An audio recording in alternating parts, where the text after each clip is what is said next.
Hey everybody, good session today. Hope you found it helpful. Just going to run through now. We discussed from the session. We can see now these lines on the screen here, showing that sort of on the left hand side that the amount of shaft lean forward that you had. As we said, if the shaft lean does get too far forward, your angle in the tack now is going to be too steep, taking there for a lot of sand, not really extracting the ball out too far, because that ball's not coming out the bunker so easily. You're going to have to start whacking it hard, and that may encourage you to start rolling the arms just to give it a bit more oomph through the hitting area. Okay. So I want the weight to be on that left-hand side. What we don't want to do, weight should be around here, is have that shaft leaning that far forward. A little bit of lean obviously is going to be ideal, keeps the loft on the golf club.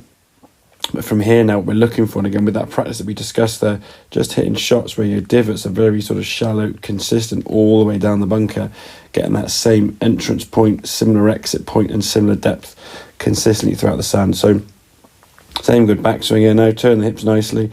You see the club entering the sand now, just behind the golf ball, splashing that ball out, taking the sort of right amount of sand there, about an inch or two behind the golf ball, and the ball now coming out on that level of sand as you're able to turn your torso through.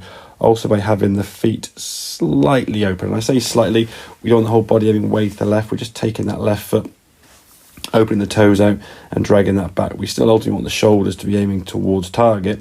We don't want the body to be aiming too far left. So as we go back here now, we can get a nice release of the club, or continual release of torso. And when you finish the shot now, the hands sort of facing the loft back to your head, where if we swing through on this one here now, you've got a bit on the inside. You can see the body kind of stopping here. There's not really much twist through the golf ball as you then go through here now.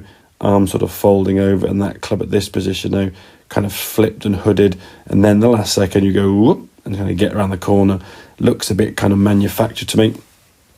I see that club face now, the loft facing down to the ground a little bit more than we want. At least this one is a bit more loft up the sky, whereas this one, that loft is facing down more to the ground. So adjust that setup. Say get away from that excessive shaft lean there at dress to sort of get too steep an angle.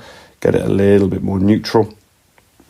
And then from there we can sort of rotate left hip, left shoulder out of the way. Because the body position we're setting up in now slightly open lower half, we can clear and release a lot more freely, get a more consistent depth of sand, ball comes out a lot more consistently onto the green. So I hope that makes sense, buddy. Any questions, obviously just give me a shout and I'll catch up with you soon. Cheers, buddy.